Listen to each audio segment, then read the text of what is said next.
I'm Evan DeWald, and I am joined by Tara Lindsley, and we are the voices behind the Unpacked podcast. On the Unpacked podcast, one of the things we love to do is talk about life and storytelling, and sometimes life gets messy and vulnerable and all those things. So we have conversations with counselors, with psychologists, with industry leaders, storytellers, and just regular humans that are making a difference in the world. Yeah, and we're just hoping to grow and reflect and heal together. So you can find our podcast anywhere you subscribe to your podcasts. New episodes come out every Thursday. Enjoy. Make sure to like and subscribe. See you there. Hey, Tara. Hey. How was your week? It was good. I don't know. You're the one that reminds me what we did. You know what? The podcast is about the messiness of life, right? Yeah. Mm-hmm. It was an up and down week. Yeah. I did a lot of things. I went to the Restorative Justice Conference. That was just last week. That was just last week. Okay. I had to come home early for that. A friend of ours had passed away the weekend before, so we went to a funeral. It was like a lot of ups and downs and kind of all over the place weekend. Yeah, it kind of was. And we watched soccer, which was also a letdown. Which was a letdown. And it was an up and down, like, man, Canada scores in the first minute. It was so exciting. Oh, man, I thought this is going to be epic. Mm-hmm. And then it pretty much went downhill from there. It was. Oh, you know what else we did? What? We went to a ringette game. We did. Oh, did of we tiny ever? People. Of tiny people. Little Lilo. Boy, it was super fun. It was really fun. Yes. Watching them just like skating around, trying to chase after the ring. And then, of course, there was like, the whole sideshow that was happening in between the two sheets of ice there. Yeah. Like, it was like kids doing snow angels on snow and jumping skating on each like other. Superman. Yeah, Superman on the ice. It was actually really, really fun. Yeah. That was fun to be there and see them. And little kids playing sports is the best kind of chaos. yeah, it was good chaos. Yeah, I love it. Absolutely good chaos. That's a good point. Last weekend we had company over. Yeah, your house. Yeah. Yeah, it was first fire. Mm-hmm. And we had Elena and Adam over and their kids. And it was fun. It was so good. It was really great. Good to kind of see them. The weather was nice. I know, it was perfect. And we really wanted to kind of get a picture of her for our episode. Yeah, I didn't want to move from the fire though. And you know what? It's one of those things you have those things where it's like, we should totally do this. And you say it at the beginning, and then you're like, yeah, we'll do that one later when I get up, and then we'll do that when we're leaving. And then it was dark, and then it was like, well, maybe we're going to see them, I guess, next week, so then we'll do it then. And then they weren't able to come. And it's like, we don't have a picture of us with her. I know. It was so disappointing. Yeah. And she's our guest today. And she is our guest. Yeah. And she has a story, up and down story. Yeah, it's messy. Yeah, this is messy. Mm-hmm. This one's messy. And she, this is what I loved just so much about her. Just so authentic. Just a very genuine person. Yeah. You know what? Like going back to hanging out with her family, it was so impressive how they just were able to come and meet a bunch of people and just really be themselves. Yeah. Yeah. And I guess maybe we should say like trigger warning on this story, right? Like this episode, there's some heavy parts in this episode. She's an artist and does a lot of things like that and has her own little maker business and all that stuff. But she's also a mom who's got a story to tell from her past, as well as a grief story around the loss of a child. And I do think that like one of the things we talk about on the podcast often is that we want to have people on that are sharing their stories, and sometimes those stories get real. They get real. Mm-hmm. Telling real stories, and real stories get messy. Yeah, and she offers so much. Like they've done so much work in her grief and understanding that and being able to tell the story really well. Like it's a couple years out, so she really was honest about what that's been like and what she's been learning in that. And I think people can take away like a lot from learning how she's navigated that. Yeah. And you know what? One of the interesting things is like for me, when I think about our listeners and people listening, like, why would you want to hear a story like what we're going to listen to today? And I really do think it is about, it's not just about growth in you, but it's also about how is it that you could listen to an episode like this and understand grief a little bit more, your own and others, so that you could maybe figure out how to be present with others as they walk through all the various kinds of grief and difficult things. And I do think that an episode like this helps us to see how do you care for the person next to you when you don't always even know their story. Mm-hmm. For sure, that was one of the things that came to mind for me, was like, how do we exercise gentleness and sensitivity when we're talking, even sometimes to people that are just strangers. Yeah, that's so true. And she also has a mental health journey that she's quite open about too. And I think that also makes people feel less alone. Yeah. Anyways, it was so great to have them hang out with us. Yeah. The episode is awesome. Really looking forward to sharing it with you. And I really do hope people share it with others who maybe need to hear a story like this. Hey, this is an episode I hope that you enjoy.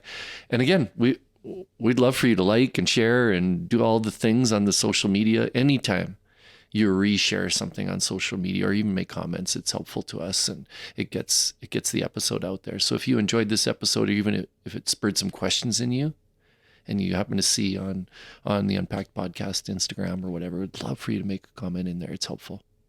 Yep. And rate and review and all that stuff too. Yeah. Hey, enjoy.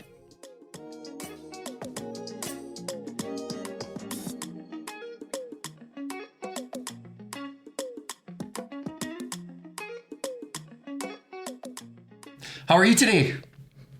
I'm good. Hey, we're so glad today we have Elena Boston with us, and kind of not a longtime friend to me. Okay. But that's a funny way to put it. I say it like that, but not somebody who has been unknown to me. Right. If that makes any sense at all. It probably doesn't. You got to explain it. It's a Kristen connection for starters. Yeah, basically, Yes. We have a lot of guests that are Kristen connections, and but not just Kristen, also Caroline, my daughter. Yeah. So, anyways, we're so glad that you're here and kind of joining us. I'm going to share a little bit of your story, which has its ups and downs. Is that fair to say it like that? Yeah. Yeah. Yeah. It's a roller coaster over There here. you go. Some real ups and downs. Absolutely. Yeah. It is. It absolutely is. We're excited that you came or were willing to join us. One of the things as we kind of kick off is that we really do actually believe that there are stories that shape us and change who we are and how we see the world, how we experience life. Some of those are beautiful, inspiring stories. Some of those are difficult and messy stories. And sometimes they're both. Mm-hmm. They start in certain places and make their way to other places. And that's a lot about what Unpacked started out to be, was really listening to people's stories and kind of unpacking the truths of kind of what people have experienced, learned, and how they've grown. In a lot of ways. So, and we definitely see you in that category as somebody on that kind of growing journey. And can you give us, like, just to start off, can you give us like the fact sheet of who you are? Like, like married, kids, before the podcast started, before we actually pressed record, where did you grow up? A couple of those kind of questions would be good. Sure. Yeah. Well, I was born in Calgary. We moved to Cyprus. It's a little Mediterranean island near like Italy and Lebanon, kind of. It's its own democratic, like, governed. So it's not part of Greece. We have our own government. We're our own country. But we speak a dialect of Greek, which is called Cypriot. I grew up there. And then I was going to go to university in back here to ACAD. I know I did like a big jump. Cyprus is like a beautiful place, but I lost my dad when I was 21. And so there's some like stuff with Cyprus. So I like to skim past it. Fair. We were deciding whether or not I should come to ACAD or go to England for university. And England at the time was closer to my parents. But I had my sisters that when I left, they didn't leave. So they're still here, or I'm here too, but they were still here. And so it was like a hard decision, but I decided to stay and go to England. I actually was like signing up for ACAD in Alberta, in Calgary. And as I was signing like what courses I wanted to do, I was getting text messages and emails from my friend in Cyprus telling me that I got into England, and like she was excited because that meant that I was going to be closer to her too. So it was like, I think we have to like pause and decide. And we ended up deciding on England, which is where I met my husband, Adam. So he's an English fellow, very charming. Everybody loves him. He has the accent that everybody just like, no one cares what he says. Like, it's just like. That's irritating, I bet. Yeah. Oh, yeah. Yeah. Oh, yeah. I've often actually thought of going to another country just so I could be that guy for a while. Like everybody would actually listen to me because I have an accent. Well, they're not listening to what you're saying. Yeah, it doesn't matter. They're not. I was that person over there. Like, I was the foreigner, and they were always trying to figure out my accent because I had like Canadian from my dad and then Greek from my mom, and then learning Greek. And then in Cyprus, it's very British influence, Commonwealth, but they never left. They're still there. Like there's like an army base and everything. Because also, little side note, Cyprus is an occupied country. It's occupied by Turkey, its northern part. It was invaded in 1972, I think. I don't, in the 70s. Sure. We can fact check, right? Yeah, sure. We can fact check. Totally. I'll like link it or something later to get the right stuff. Yeah, great. Wonderful. Yeah. And so it's an occupied country, and there's like a lot of like politics around that, but there's a lot of British influence. So all of our teachers were like, when they spoke English, they spoke with an English accent, but kind of Greek. So that's what my accent turned into, was like a cocktail of nationalities. And I was like very confused. And then did my bachelor's and my master's degree in England. And then as we were finishing our degrees, all of our friends who had creative jobs, they were losing them because there was a really bad recession in England at the time. This was like 12 years ago. And so we were very scared of our future. And we were given opportunities to come to Canada to be with my sisters. And my husband was given a job. And so we just decided to move. And we've been here since. Moving back to England has been like on the table. It's never like off the table. So it's always something that's like in the back of our minds, which, we're raising kids. I'm a mom. I'm a mom to 3 beautiful boys. My oldest, Harvey, has autism. He is extremely smart and really funny. And he fills my day with so much joy. And then my middle boy, Sterling, we call him our spicy child. He's really like sweet and cute, like a pepper, but really cute. But then you like bite into it and you're like, whoa, what is happening? Like, he's fiery. He's just a personality, really. I love watching him grow. And it feels like, we'll get into that, but it does feel like a blessing that I get to watch them grow.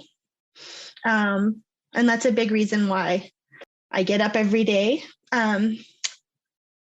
Sadly, my youngest son, Archie, he passed away suddenly and unexpectedly.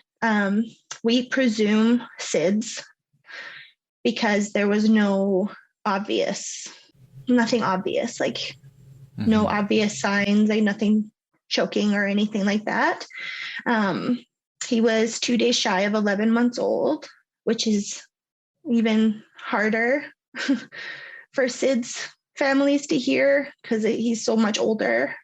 And like, truly, it was a shock to me. Like, I remember asking the doctor when they pronounced him at the hospital, like, what happened? And they're just like, we don't, like, it's SIDS, like, we don't know. And I was like, I didn't know SIDS was still a thing because they say, like, on their backs to sleep.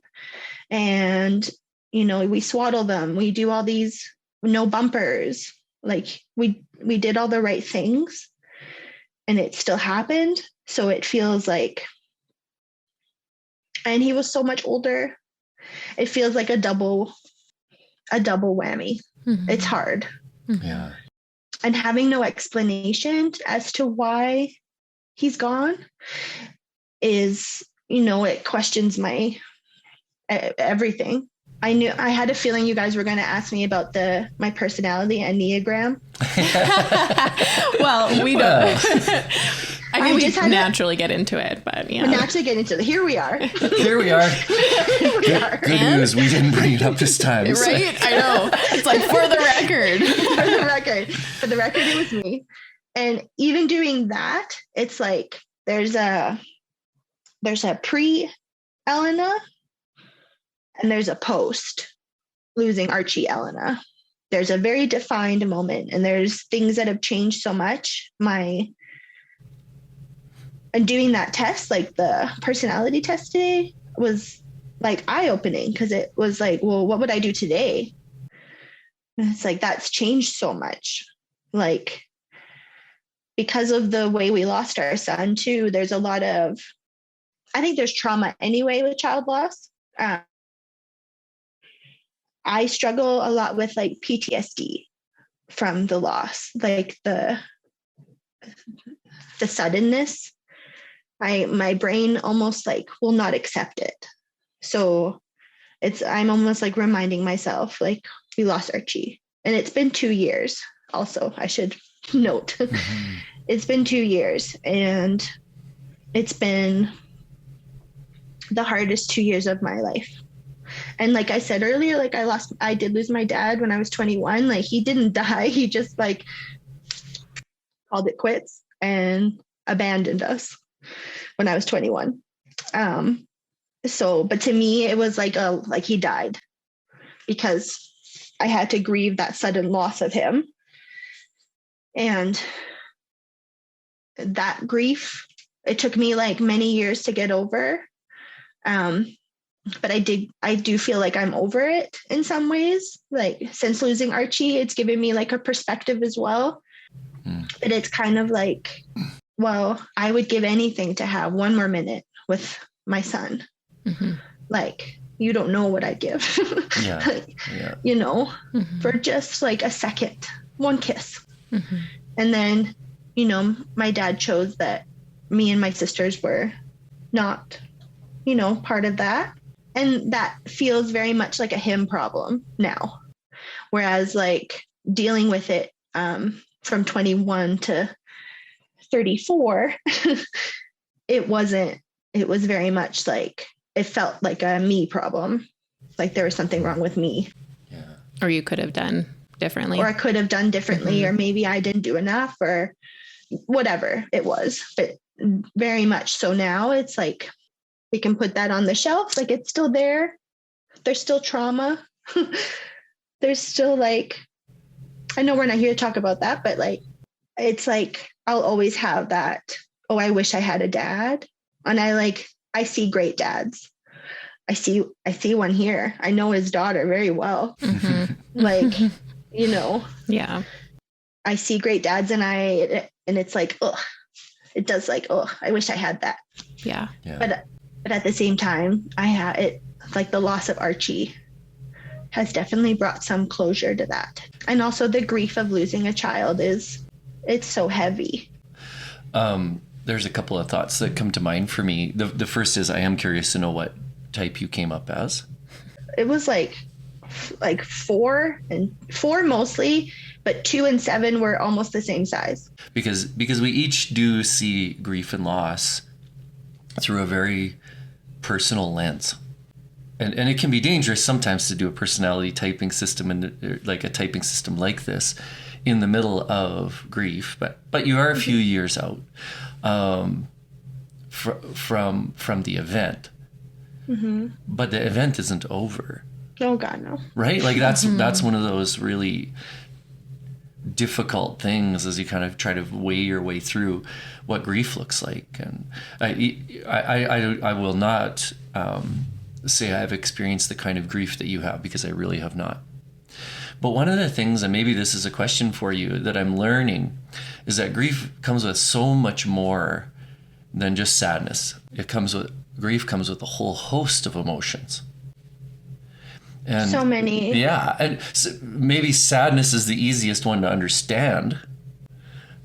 But the others create a good deal of chaos almost inside of us. I don't know. And guilt. Yeah. Guilt and like shame. Shame almost.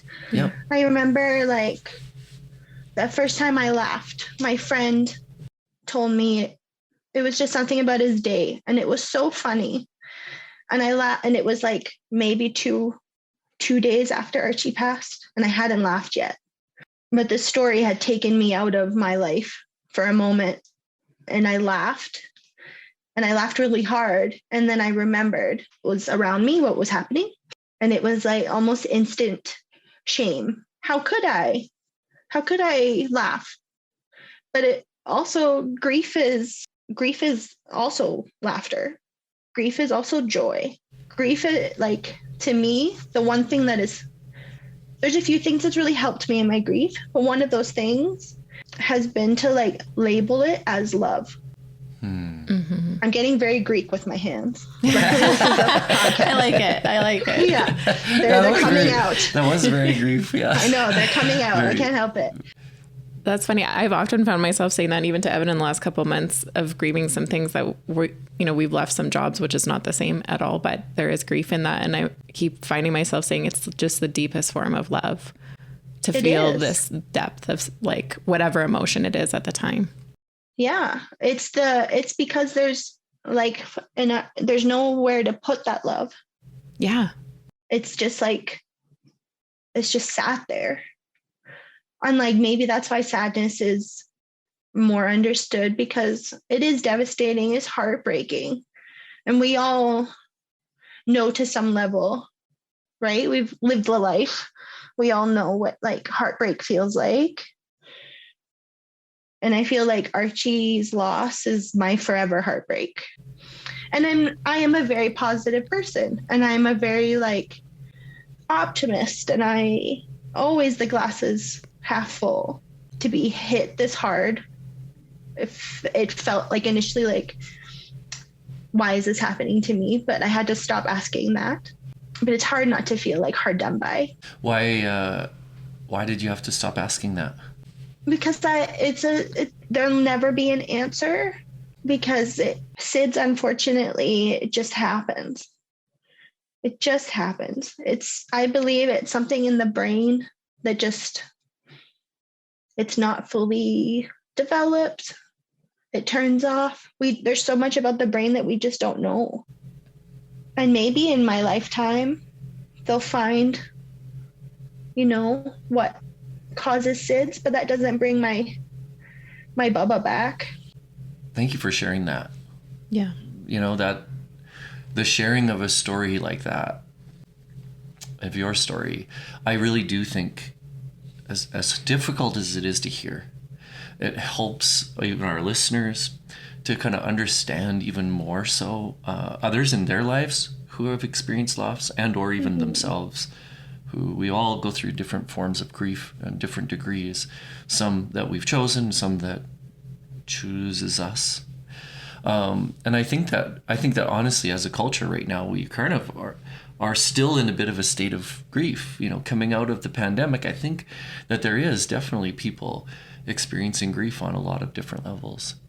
Now, you lost Archie during the pandemic then.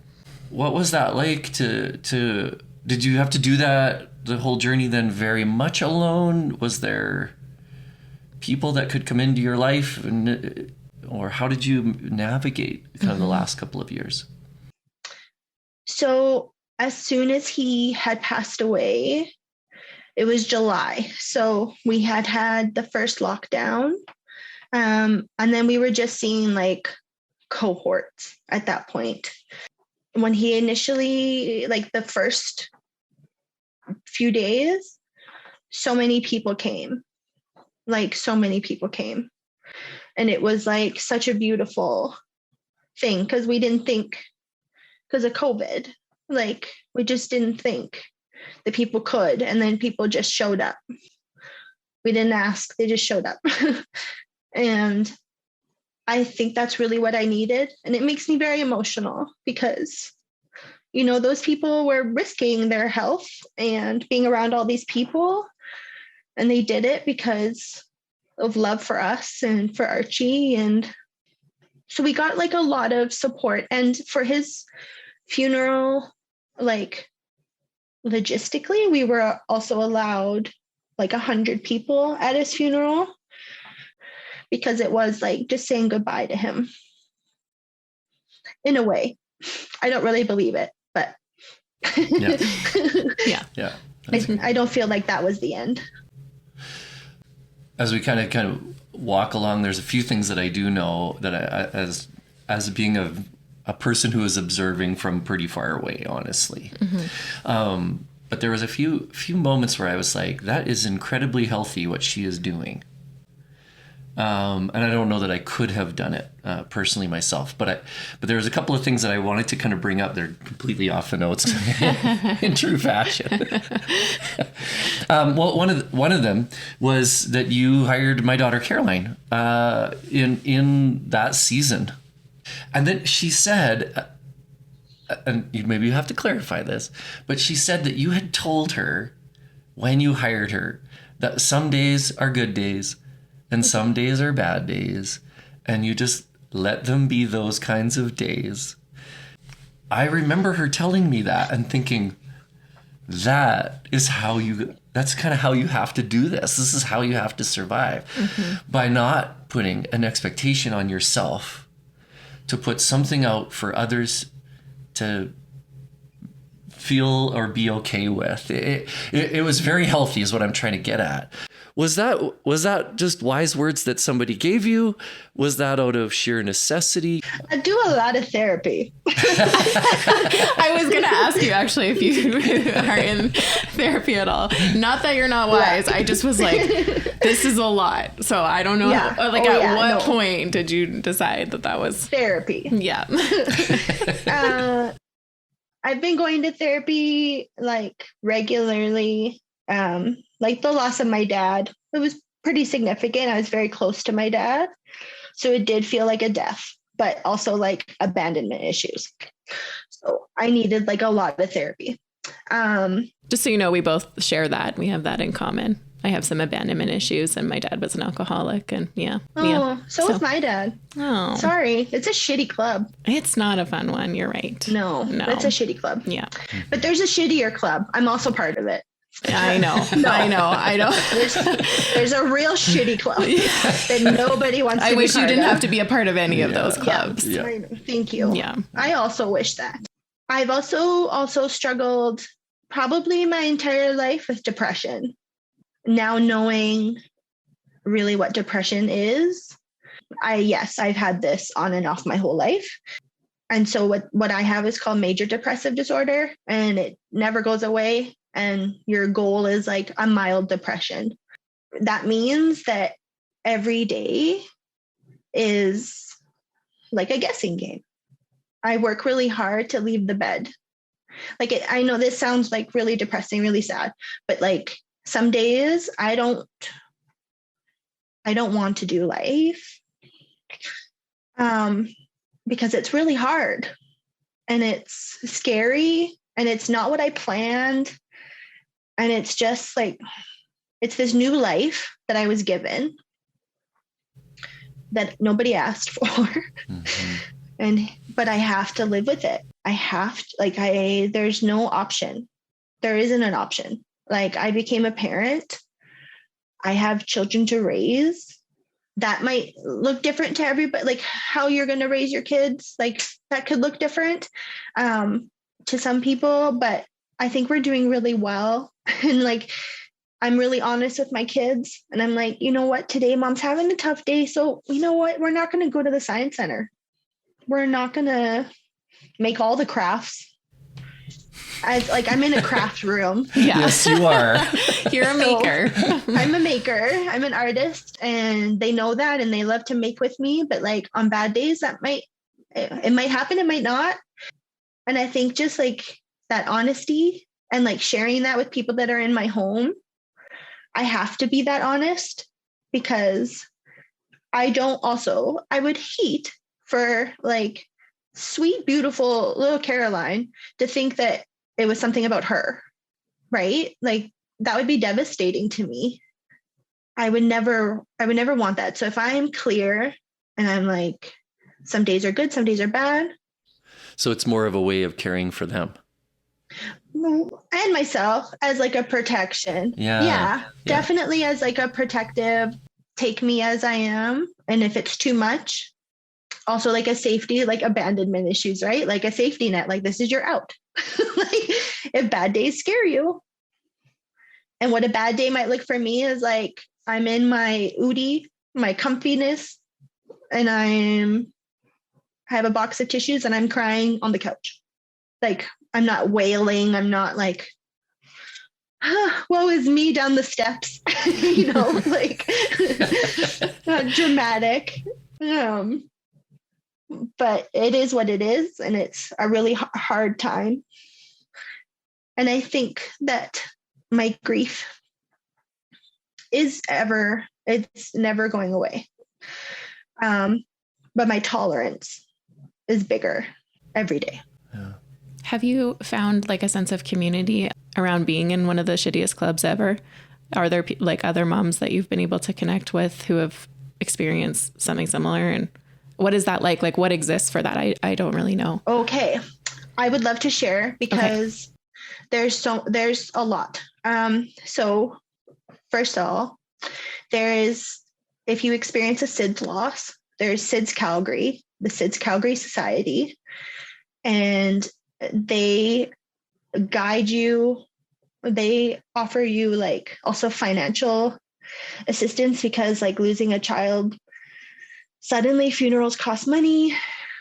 So like SIDS Calgary will offer some financial assistance. And there's always things going on within SIDS Calgary. So they just had like a picnic. They do like fun nights where it's not just like, yes, we're all sad, but we're not just like crying the whole time. Like we might cry a little bit. That's going to happen. But there's also like joyful moments. And then when you lose a child, you get there's this wonderful organization called Avery's Legacy. They offer a bereavement box. And what comes in there is like all the information, all the people you need to contact for support. And pregnancy and infant loss. They're a Calgary organization. But now because of COVID, everything's online. So it's opened up. So it's all over Canada. And they have very specific support groups. So they have ones for like miscarriages. They have ones for like stillborn, like all the losses, SIDS, etc. And there's something about being in the presence of other parents who have experienced like the exact same with the SIDS loss. Like you deal with police, detectives.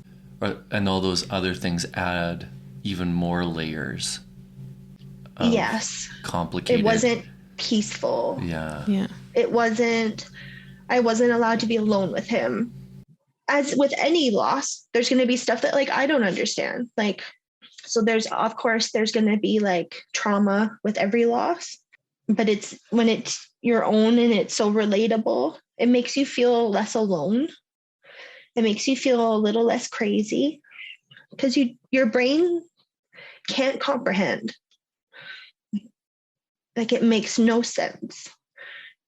Like we were told your children die after you. Like you get them their whole life. My Archie is going to do great things in his legacy, in his name. And he already has. Yeah. Mm-hmm. He spreads so much love. Yeah. Mm-hmm. Yeah.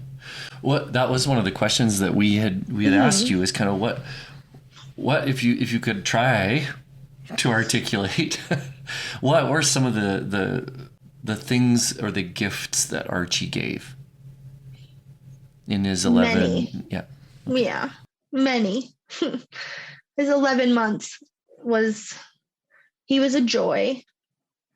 I had like a very difficult pregnancy with him. I was super high risk and always in the doctor's office, and it was just really stressful. And then we had him and we thought we were safe. And I knew that he was going to be my last baby. So I really like soaked him in. I really was in the moment with him whenever I was able to. And then we lost him, and it was definitely like a question of like, okay, what has he given me? I couldn't just think about the loss so much. I had to think about like, I had to put it into another perspective. I truly believe it was like his purpose was to feel like love and be loved. Like he was such a happy boy that it felt like bubbles of love. I don't know how to explain it. It's like an eruption. Yeah. And I was madly in love with him. I am still madly in love with him. And I'm so like thankful that I had that perspective in the time that he was going to be my last baby, so that I didn't just rush through it. It's so easy to do with your third child, and you have other ones to raise, and special needs kid. Like it's just so easy to rush through life. Human doing, not human being, right? Yeah. I think he's also given us like joy and like looking for joy now. I look for him in everything. Yeah. You described Sterling, I think it was before we pressed record, but you described Sterling as spicy. Mm-hmm. That's a creative way of describing a child.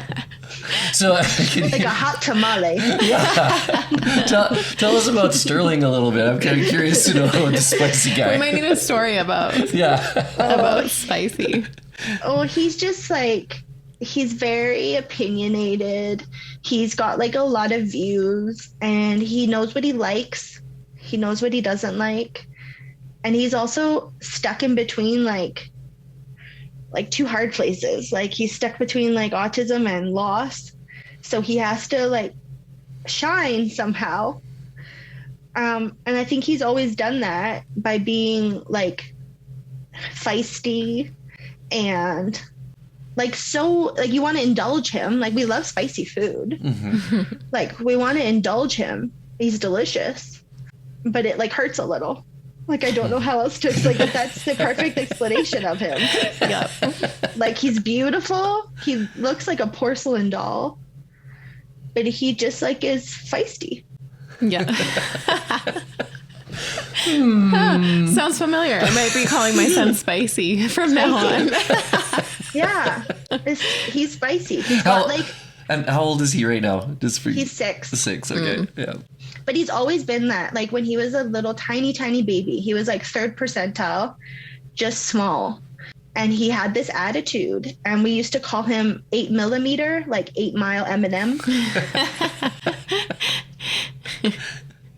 And it was like the perfect, because he's just been like that his whole life. Mm-hmm. We have that in our life, I think, so.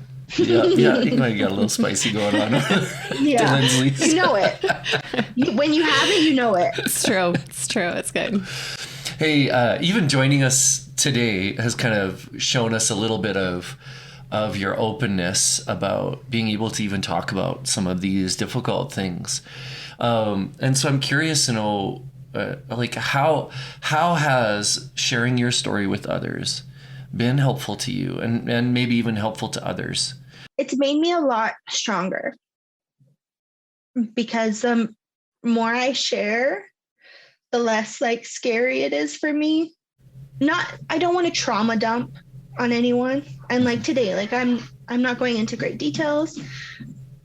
I'm not giving anybody like a run by run, but I will talk about our loss, and I will say words like died.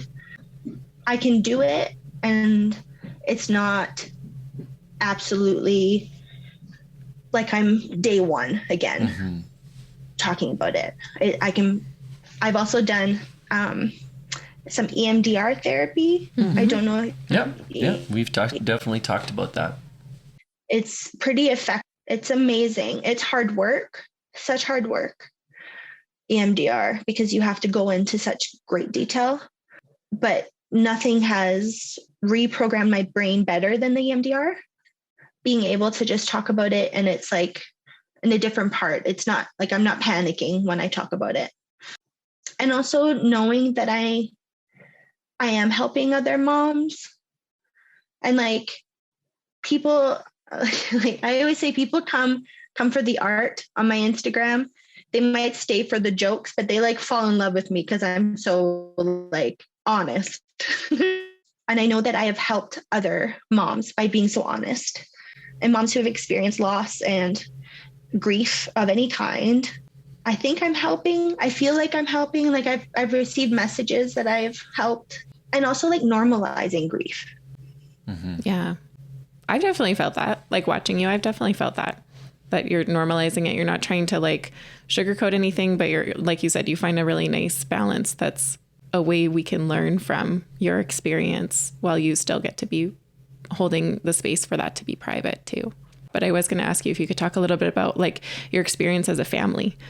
I don't know, like your husband didn't agree to be on with us, so we don't have to like out his experience, but even just how you guys have decided to navigate that as a family with your kids. And one of the first things that I was told was that everybody experiences grief differently. The children are going to experience it way differently than us. It was a different loss for them. They were 6 and 4. And also like Harvey's being autistic, like he understood some things more than he should have at his age, I guess. Like the permanence of it was devastating for him, was that it was forever. He couldn't accept it. It took us a long time. Whereas Sterling, he didn't really understand. He knew we were all sad, but didn't really understand like why. I think he also thought that that's just what happens. So he was really confused for a long time of like, so I was a baby. It's like, yes, babies aren't supposed to die. And like teaching kids that is hard. Like they shouldn't have learned death this way. Yeah. Yeah. The thing about grief is that as they age, they reprocess it. So like as they're maturing, we get more questions. And like today, Harvey was in the car and he out of nowhere was just like, I wish Archie was with us. And it's like, I know, Baba, me too. We have some like really great books. We were given with Avery's Legacy. We were given some great books for our boys to read. One of them is called What Happens to Dinosaurs When They Die. And it's very literal without going into detail. But it's also about dinosaurs. So that's so much like kids can accept that because they're not around. Like they know already that dinosaurs died a long time ago. So it's like an easier way to process it. And every so often we bring out that book and they've got questions. Totally fair. So it does seem like telling the truth to an age appropriate degree, obviously, but just being really truthful about how you're feeling, how you're experiencing, and answering the questions pretty directly. I think that's one of the things that I don't know if it's a desire to protect other people or even protect our own kids. I think sometimes we do find ourselves holding back and not fully just saying what it is and how it works. And so definitely watching you, listening to some of your stories, seeing some of this stuff that you've been up to it's been an adventure in a genuine person's grief. Mm-hmm. And that is, I say that absolutely as a total compliment. I do think that the way in which you share your story and the way in which you're kind of making your way through this impossible situation is totally a gift to other people. Mm-hmm. And whether they've lost a child or not.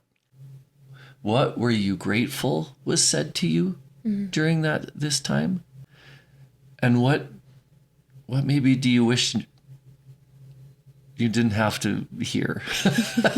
Like I put it that way, like, yeah, that's fair.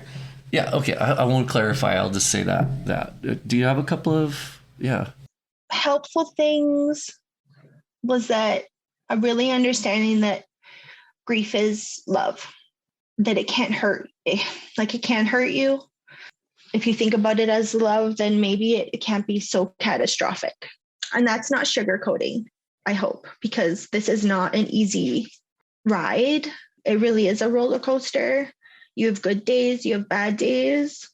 I think just like feel your feelings, because I feel that if you don't, they're not going to go anywhere and they're just going to like fester. And then, heaven forbid, 14 years later, you're struggling and then not knowing why. Where I hope in 14 years, I've done so much work that even on a really bad day, I'm able to pull myself up and still do it. Oh, that's awesome. Yeah. Things I wish that people would stop saying. I've made a few TikToks about this. Oh, really? And this is like uncomfortable to say. When people say that he's with God, I know, like everybody believes what they believe, and maybe he is. Maybe he's an angel. I believe it. I believe in the afterlife. But that doesn't make me feel any better. So it's just like an empty comment. And I think that's more for the person to feel better. But it's just like unhelpful. Or, God needs another angel, or God needed another angel. It's like, I really needed my son. I know, but couldn't it have been a 90-year-old angel? Or, time heals. Time makes your tolerance bigger. Time helps you process it. But when that button gets pressed, it's just like, maybe not day one, but like day two, I'll never feel as bad as the worst day. I'll never feel that again. And I know that, and the worst has happened. And I think that's also helpful. One more helpful thing was when people, other bereaved parents or moms or dads, when they would tell me like minute by minute, just minute by minute. And it was like, okay, I can do 60 seconds. And then you're in another one. Okay, I can do this. And also, like, one thing that is, I believe that he is somehow still with us. Like, I know he's not with us. I know he's not a ghost. Like, I would love that if that could happen. Like, I could parent a ghost for sure. Parenting like a child that's not here is really hard. Yeah, just finding support, finding your people. And like, it is a community, it is a club that nobody wants to be part of, but we're here, and there's a lot of love and there's a lot of goodness. People often ask me if I'm religious, because I don't know why, but they do, because I've lost. That's like the next comment. Like, are you religious? Oh, interesting. Yeah. Fascinating. That is fascinating. Yeah, it actually is. Yeah. Is that, I don't know if this is my past career or what it is, but do you suppose people are asking that because they think it will bring some comfort? Absolutely. And it does. I'm not religious. I didn't know that I was religious. And then I lost my son. And then I was like, why does God hate me? Mm. And then it was like, oh, you obviously believe in God. So that was like a weird realization. But what brings me comfort is like the afterlife, like hearing about heaven and hearing about like stories of people that have passed that are watching over us now. That brings me so much comfort to know that like Archie is with all these beautiful people. They're loving on him. And like people will be like, it's like gonna make me cry. You're allowed. Yeah. Okay. When people tell me like, oh, my aunt passed away. She was my favorite aunt. She really loved kids. She'll love on Archie. And that just is like one more person to love him, right? It's just so nice. I love those comments. I love that. And I love to hear about heaven. I love to hear about the afterlife. And that is a really beautiful way Yeah. thank you. of sharing. And I know that like my loss is hard to hear. I do know that. And I feel that. Like I'm like kind of the bearer of bad news. But also I get to share about Archie and I get to share about his life, his legacy now. Like we raised funds for like a memorial bench in a beautiful park. So he gets thought about every day by somebody new. I just got to backtrack a minute or so in this conversation. In a world filled with people who are attempting to be something or show something that they aren't always. It seems to me that whether you come bearing the story of grief right now, or you come bearing a story of joy, that may also be authentic. Like that may be just as genuine at times as grief. I think here's what I'm trying to say. I have not experienced you as the person who brings the sadness. No. At all. No. And I'm just like literally watching on Instagram. What I have seen is that you've brought the gift of being genuine And authentic. in kind of who you are and how you're trying to do life. And if I could encourage you in any way, it would be to say it's like the stories that we have, they're the only ones we have. You don't have another version of genuine or authentic to do. So anything less would be plastic and cheap. And I don't think that's what our world needs right now. Like on any level. Like I just don't see how that benefits anybody. So I haven't experienced you that way. So I'm not going to dispel that might be how you feel some days, but it's not really what I've been experiencing or I think others have been experiencing. So I think that's just something that I would want to put out there. And then that was a very long, I said lots there. Good. I liked it all. But that, okay, well, then leave it in, Tara, for sure, leave it in. If you liked it all, I'll keep it. I liked it all. But then, I bump into you at the market and you start talking a little bit about some of the stuff that you're doing now around some of this project. And what was so interesting, which we want to hear about this, some of your art project stuff that you're doing with people around story. We're kind of big fans of story around here. Yeah. Like more than kinda, actually. Obsessed. Yeah, obsessed. I pretty much made a career out of it, so and still am. So it's like, but you're doing some pretty incredible things around using art, using creativity to help people. Well, I was going to say begin a journey of looking into their story, but probably just give snapshots of the journey through art. So can you like give us the elevator speech on what it is that you're doing? Because this doesn't seem sad to me. This doesn't seem... Okay.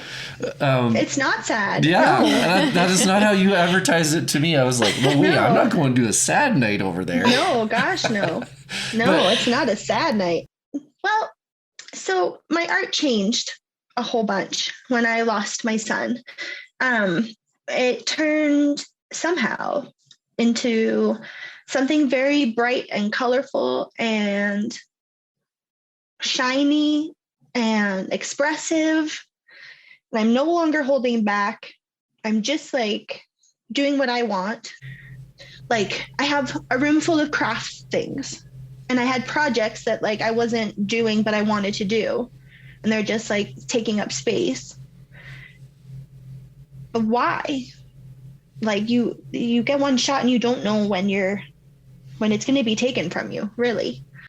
So you have to be like very in the moment and expressive, and you have to self-care and take care of yourself because nobody else will. And my art has just been kind of a reflection of that. I make what makes me feel good. And art journaling has been a real avenue for that for me, because it's something that you can create and you don't necessarily stop till you're proud of it. And I always tell my students, I can call them now, my students, that trust the ugly process, because if you saw the beginning stages of any art piece, your favorite art piece, you would be appalled at how it started out. It's like a circle and a line and some splashes. And, you have to trust that process. You have to trust yourself. And then you make something that makes you feel confident. And then you close it up and you put it on a shelf, and you only think about it when it's that time. And it's a form of creative self-care. And I'm just the facilitator. I just bring all the art supplies and I show you how I do it. And I like to pick like an affirmation or a quote to like inspire that page. And you're like concentrating on it. So you're thinking about that affirmation. So it is like a form of like self-positive self-talk. And people have been really enjoying it, just really finding themselves and finding it like a very therapeutic, dare I say, time. And I've just recently done a mom and mini class for kids, and the kids really enjoyed themselves. It's just been really great. It's been good for me too to have something that I can share and like give to the world. I absolutely love it. Yeah, that's really cool. Love it. Hey, is there more we need to ask and talk about? Any final thoughts? What do you? I got a question. Maybe you have a final thought. Do you have a final thought? I didn't wait long enough. No. Okay. Sometimes I'm like, final thoughts? No. Okay, we're moving on then. Like we haven't even had a chance to think about our final thought, and you're like, anyways. I felt like I left you a tenth of a second. Come on, you guys, jump in here. Let me throw out one more question, and then we'll let you go and get on with your day. What are you curious about these days? If you could think about we should put Tara on the spot too, but what are you thinking you want to learn about next? If I had the opportunity, I'm really curious in like art as a therapy. So art therapy or expressive arts. I feel like that's something that I'm really intrigued in right now. Like another way to help people, but with my skill set. Cool. What about you? Oh, what am I curious about right now? A couple things. Like I was telling someone asked me that the other day. That's actually kind of funny. I want to explore understanding shame. I'm pretty prone to shame. in my life. So I want to understand exploring that a little bit better and just kind of closing the gap between the time when I realize I'm experiencing it and then kind of working through it a little bit differently. Do you like Brene Brown? I love Brene Brown. She has like some great stuff around shame. Yeah. That's really helped me. But just Google like Brene Brown and shame, because she has like a TED Talk, I think, about it. Yeah, I've seen it's it one of her a big few ones. times. Yeah. A few times, yeah. Well, I love it though. I love all her stuff. Like I'm obsessed with her. I listen to her leadership podcast. I listen to her other one. Like it's so good. It's really helpful. Yeah, she's very wise. Yeah. Yeah. very wise. And very good at articulating like what she has learned factually and like putting into like real life. Yeah, Not I think just so, like too. a whole bunch of facts that, Yeah. you know, yeah, this is what the studies show. I'm kind of curious about what are the things that I'm, you know, I've carried a lot of things over the years, like a lot. And I'm kind of curious about what I'm supposed to put down and if I can. Like, well, what does that look like? And that probably has everything to do, like that probably has something to do with all of the things, not just actual things I'm doing, but also like things I believe, you know, and for me, a little bit of it is like how I'm curious about, because I feel like there is a sense that I'm making some space inside of me for something. So, I like it. hey, wow, right? Yeah. I actually stole that out of that. This was awesome. I'm so grateful for the way that you have articulated and shared your story with us. And that you've been genuine about it. And that doesn't like It's not easy. This is the thing. I just saw you shrug your shoulders like there was no other way of doing it. I just feel like I don't have any filters. That's what happens. So like I love it. Yeah. I would say too, the people, like when you were talking about the sadness, it just made me think of that, like that you feel like you represent sadness. I think it's revealing something in them that they're afraid of. More so than it is that you represent a really, like you do have a very hard story. But I think it reflects back your authenticity can be scary and vulnerable for others to experience if they're not ready or willing to be in that place. But it doesn't mean that you shouldn't do it. It's just, I can understand how it'd be hard to receive. Yeah, it's like a little hard to receive. And it's also like, it's not just sadness. Like there's so much more. Yeah. Yeah. And I think you're right. It is also like a level of discomfort too. But if they only knew 1 second of their discomfort is like my everyday. Oh, you're welcome. I was just going to say, and learning to enter into discomfort with people is actually a gift. It's a huge gift. So Thank you. Yeah, it is. And on that, we'll wrap it up and let you go. And I would love to talk Enneagram with you. Yeah. Hey, thank you so much for your time, and we're gonna let you go. Yeah. Thank you. It was a delight. Oh, good. Thank you. All right. We'll see you later. Bye. Bye. Hey, thanks for joining us. We'd love if you take a moment to rate, subscribe, and review the show on Apple Podcasts, Spotify, or wherever you listen to podcasts. Again, thanks for listening.